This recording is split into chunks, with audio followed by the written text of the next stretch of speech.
Hello friends, मैं नीलेश कुमार स्वागत करता हूं अपने यूट्यूब चैनल पर। और यहां हम लोग फिजिक्स 12th क्लास का डील कर रहे हैं, जिसमें इलेक्ट्रोस्टैटिक्स ब्रांच अभी चल रहा है। और इस ब्रांच में हम लोग 2 वीडियो पढ़ चुके हैं, 2 वीडियो डाल चुके हैं, जिसमें आप पहले वीडियो में देखे थे कि इलेक्ट्रिक चार्ज इसका बेसिक प्रॉपर्टीज क्या है।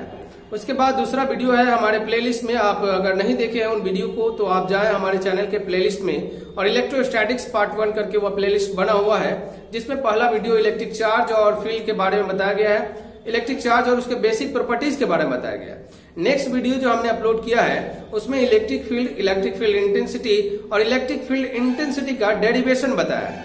अब हम लोग आगे बढ़ते हैं। आज का हमारा टॉपिक है कूलम्ब्स लॉ।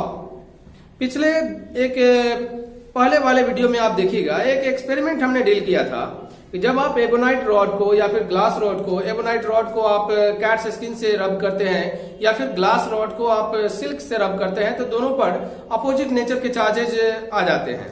तो वहां पर जो फोर्स लगता है, ये पॉजिटिव और नेगेटिव चार्ज के बीच जो फोर्स लगता है वो रिपल्सिव फोर्स हो सकता है या फिर अट्रैक्टिव फोर्स हो सकता है। वो नेचर पर डिपेंड करेगा। पॉजिटिव के बीच में रिपल्सिव, नेगेटिव के बीच में रिपल्सिव और पॉजिटिव नेगेटिव के बीच में अट्रैक्टिव। ये सिमिलर चार्जेस जो होता है सिमिलर नेचर के, वो एक दूसरे को रिपेल करते हैं, और डिसिमिलर नेचर के अगर चार्जेस है तो वो एक दूसरे को अट्रैक्ट करते हैं। ऐसा बेंजामिन फ्रैंकलिन साहब ने बताया था। उनके बीच में जो फोर्स लगने वाला है उसका नेचर, मतलब कि नेचर बताया कि अट्रैक्टिव होगा या रिपल्सिव होगा। लेकिन उन्होंने, बेंजामिन फ्रैंकलिन साहब ने ये नहीं बताया कि उसका मैग्नीट्यूड कितना होगा। तो इसके लिए कूलम्ब साहब ने अपना एक थ्योरम दिया, एक लॉ दिया, 2 पॉइंट चार्जेस के बीच लगने वाले इलेक्ट्रोस्टैटिक फोर्स का, और वो फोर्स अट्रैक्टिव और रिपल्सिव हो सकता है, लेकिन उसका मैग्नीट्यूड कितना होगा ये कूलम्ब साहब बताया। ये हम लोग आज डील करने वाले हैं। देखिएगा ध्यान से, बहुत ही ध्यान से, और हेडिंग देते हैं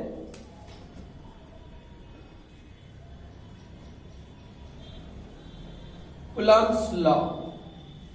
कूलम्ब्स लॉ फॉर इलेक्ट्रोस्टैटिक्स। हालांकि ये मैग्नेटिज्म में भी आएगा, 2 मैग्नेटिक पोल्स के बीच में भी आप फोर्स ऑफ अट्रैक्शन या रिपल्सन कूलम्ब्स लॉ के नाम से ही पढ़ेंगे। वो चैप्टर नंबर 5 में पढ़ाया जाएगा आपको। यहां देखिए आप, कूलम्ब्स लॉ इन इलेक्ट्रोस्टैटिक्स। ये इलेक्ट्रोस्टैटिक्स का कूलम्ब्स लॉ है, जिसमें 2 पॉइंट चार्ज के बीच लगने वाले इलेक्ट्रोस्टैटिक फोर्स के बारे में कूलम्ब साहब ने हमें मैग्नीट्यूड की जानकारी दिया। मान लिया कि यहां पर हमारे पास 2 चार्ज हैं, Q1 और Q2, और ये एक दूसरे से 8 डिस्टेंस पर सेपरेट है। यहां पर थोड़ा सा रिफ्लेक्शन हो रहा है, फिगर मैं अलग बना दे रहा हूं, ये लाइट का रिफ्लेक्शन है वहां पे।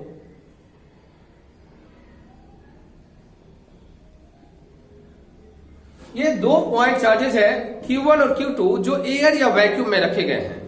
यहां पर इन दोनों के नेचर के अनुसार रिपल्सिव फोर्स भी लग सकता है, अट्रैक्टिव फोर्स भी लग सकता है, ये हमें मालूम नहीं है। तो चलिए कोई बात नहीं है, हमने यहाँ पर कुल मिलाकर इलेक्ट्रोस्टैटिक फोर्स नाम दिया है। ये इलेक्ट्रोस्टैटिक फोर्स Q1 और Q2 के बीच में लगने वाला है, और ये कितना लगेगा इसके लिए कूलम्ब साहब का कहना है कि यहाँ जो फोर्स लगेगा वो डायरेक्टली प्रोपोर्शनल होता है इन चार्ज के मैग्नीट्यूड के प्रोडक्ट के। कूलम्ब साहब ने कहा कि अगर आप चार्ज का मैग्नीट्यूड बढ़ाइएगा तो यहाँ पर जो फोर्स लगने वाला है उसका मैग्नीट्यूड भी ज्यादा आएगा। नेक्स्ट इनका स्टेटमेंट था कि यहाँ जो फोर्स लगने वाला है वह डिस्टेंस के इनवर्सली प्रोपोर्शनल है, और डिस्टेंस के स्क्वायर के इनवर्सली प्रोपोर्शनल है। मतलब कि अगर आप डिस्टेंस बढ़ा दें, यहाँ पर आप Q1 और Q2 ले ले, ये डिस्टेंस आप R1 और ये R2 ले ले, तो R1 और R2 अगर यहाँ पर डिस्टेंस ज्यादा है तो फोर्स घट जाएगा। यहाँ देखिए आप, इनवर्सली प्रोपोर्शनल है। इनवर्सली प्रोपोर्शनल में अगर ये क्वांटिटी बढ़ेगा तो ये क्वांटिटी घट जाता है। डायरेक्टली प्रोपोर्शनल में ये बढ़ेगा, ये भी बढ़ेगा, ये घटेगा, ये भी घटेगा। तो यहाँ पर डिस्टेंस आप नजदीक रखिएगा, अगर डिस्टेंस घट गया तो फोर्स का मैग्नीट्यूड बढ़ जाएगा, डिस्टेंस अगर बढ़ गया तो फोर्स का मैग्नीट्यूड घट जाएगा। ये 2 स्टेटमेंट को आगे बढ़ाया गया, तो फिर एक रिलेशन आया। वो रिलेशन है, now combining the above we get A proportional Q1 Q2 by R²। यहां आप लिख सकते हैं, now combining the above we get, क्या मिलने वाला है? तो एक proportional Q1 Q2 upon R²। यहां से आप प्रोपोर्शनलिटी कांस्टेंट लगाएंगे, प्रोपोर्शनल का साइन हटाएंगे तो एक कांस्टेंट आएगा K Q1 Q2 upon R square, और यही है कूलम्ब्स लॉ का स्टैंडर्ड रूप, स्टैंडर्ड फॉर्म। एक बार फिर से आप देखिए, कूलम्ब साहब ने दो पॉइंट चार्ज के बीच लगने वाले इलेक्ट्रोस्टैटिक फोर्स के मैग्नीट्यूड के लिए एक लॉ दिया, इसे हम लोग कहते हैं कूलम्ब्स लॉ। स्टेटमेंट में आप यह लिखेंगे कि it states that the electrostatic force between two point charges is directly proportional to the product of magnitude of the charges and inversely proportional to the square of the distance between them। जब वो charges air और vacuum में हमने रखा है तो यहां पर कांस्टेंट के रूप में जो आने वाला है वह K का वैल्यू वेयर लिखेंगे आप, where K is a constant, where K is a constant, और K का वैल्यू जो होता है 1/4 पाई एप्सिलॉन नॉट, यह है एप्सिलॉन नॉट। एयर या वैक्यूम के लिए एप्सिलॉन नॉट का इस्तेमाल करते हैं, और जब आप इसको न्यूमेरिकल वैल्यू निकालेंगे तो आएगा 9 × 10⁹ newton metre square coulomb inverse 2। इसका ऐसा यूनिट और डायमेंशन हम लोग आगे निकालेंगे अगले वीडियो में। तो यहां पर आप इसको इस रूप में भी लिख सकते हैं, K का वैल्यू हो जाएगा 1/4 pi epsilon naught Q1 Q2 upon R square, और इसको जब आप न्यूमेरिकल बनाएंगे F equal to 9 × 10⁹ Q1 Q2 upon R square. यहां से ये यूनिट इसका न्यूटन हो जाएगा, फोर्स निकाल रहे हैं आप। यहां से आपको Q1 और Q2 दो पॉइंट चार्जेस का वैल्यू दिया हुआ, जैसे कि एनसीईआरटी का न्यूमेरिकल 1 और 2, 1.1 और 1.2 दोनों ही इसी फॉर्मूले पर आधारित है। F equal to 9 × 10⁹ Q1 Q2 by R square. यहाँ पर Q1 Q2 का वैल्यू दिया हुआ रहेगा और यहाँ पर डिस्टेंस का वैल्यू दिया हुआ रहेगा, आप वैल्यू पुट करके निकाल सकते हैं। तो ये है कूलम्ब्स लॉ। इसको आप शुरू से किस तरह से लिखना चाहेंगे तो स्टेटमेंट मैं लिख दे रहा हूं बोर्ड पर, इसके बाद आप उसको स्क्रीनशॉट ले लीजिएगा तो काफी बेहतर होगा। ये सब वैल्यू तो रहेंगे ही, साथ साथ थोड़ा सा स्टेटमेंट भी लिखना पड़ता है, तो मैं बोर्ड पर स्टेटमेंट लिख दे रहा हूं। It states that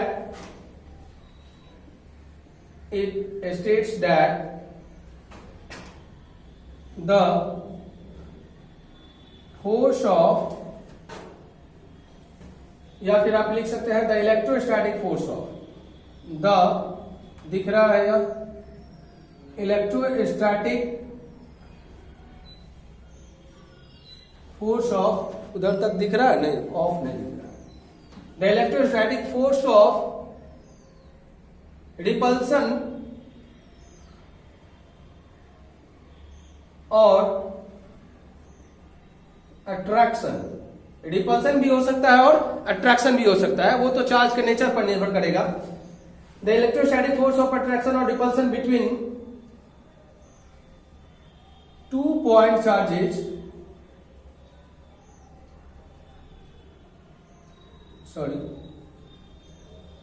two point charges kept in air or vacuum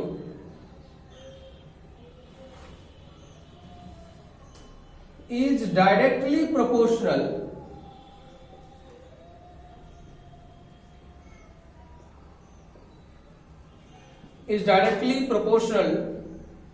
to the product of the magnitude of the charges and inversely proportional to the square of the distance between them। ये है statement. ये क्या कहना चाह रहे हैं वो आप देखें। It states that the electrostatic force of repulsion or attraction of, यहां पर जुड़िए, the electrostatic force of repulsion और attraction between two point charges, ये 2 पॉइंट चार्ज है, आप इसे r डिस्टेंस पर रखे हुए हैं, तो क्या होने वाला है देखिएगा, between 2 point charges kept in air और vacuum is directly proportional to the product of the magnitude of the charges. ये जो चार्ज लिए हैं उसके मैग्नीट्यूड के डायरेक्टली प्रोपोर्शनल होगा, मैग्नीट्यूड के directly proportional and inversely proportional to the square of the distance between them. जो magnitude है चार्ज का उसका प्रोडक्ट का डायरेक्टली प्रोपोर्शनल, यानी कि एफ जो होगा डायरेक्टली प्रोपोर्शनल होगा, एफ डायरेक्टली प्रोपोर्शनल होगा Q1 इंटू Q2 के एंड इनवर्सली प्रोपोर्शनल होगा डिस्टेंस के स्क्वायर के। ओके, तो आप यहां से आप कंबाइन कर दीजिए, we get F proportional Q1 Q2 by R square, F equal to K Q1 Q2 by R square, where K is a constant और के का वैल्यू 1/4πε0, और एसआई सिस्टम में इसका magnitude 9 into 10⁹ newton metre square coulomb inverse 2 हम लोग लेते हैं। तो यहाँ पर यह फॉर्म अब बदल जाने वाला है, एफ इक्वल टू के बदले में 1/4πε0 Q1 Q2 by R square रखेंगे, और F equal to numerical value इसका हो जाएगा 9 into 10⁹ Q1 Q2 by R square. इसके बाद आप लिख सकते हैं इसमें कि के कांस्टेंट है जो यहाँ लिखा हुआ है, जो डिपेंड करेगा कि आप किस मीडियम में रखे हुए हैं, और एफ और Q1 Q2 और R के लिए आप कौन सा यूनिट अडॉप्ट किए हैं, इसके यूनिट पर भी डिपेंड करेगा के का वैल्यू। तो आप इसका स्क्रीनशॉट ले लें, ये हमारा स्टेटमेंट हो गया, ये एक छोटा सा फिगर है और ये आप इसका मैथमेटिकल फॉर्म है कूलम्ब्स लॉ का। तो आप इसको स्क्रीनशॉट ले लीजिए या नोट कर लीजिएगा कॉपी पर। देखते हैं यहाँ पर कि एप्सिलॉन नॉट की चर्चा आप लोग नहीं किए हैं, तो 1/4πε0 में यह जो एप्सिलॉन नॉट है इसको कहा जाता है, एप्सिलॉन नॉट को एब्सोल्यूट परमिटिविटी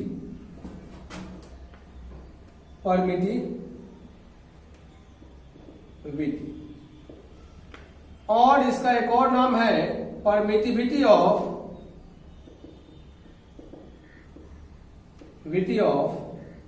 एयर और वैक्यूम। और इसका न्यूमेरिकल वैल्यू, एप्सिलॉन नॉट का न्यूमेरिकल वैल्यू जो होता है वह होता है 8.854 इंटू 10⁻⁻12 और यूनिट हो जाएगा newton inverse coulomb square metre inverse 2। आगे हम लोग इसका यूनिट और डायमेंशन निकालेंगे।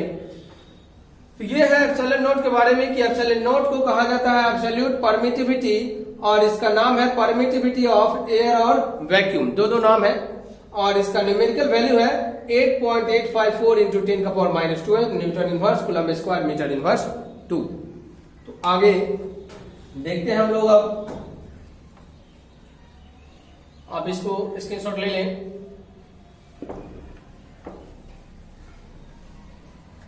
अब हम लोग चलते हैं कि यूनिट एंड डायमेंशन ऑफ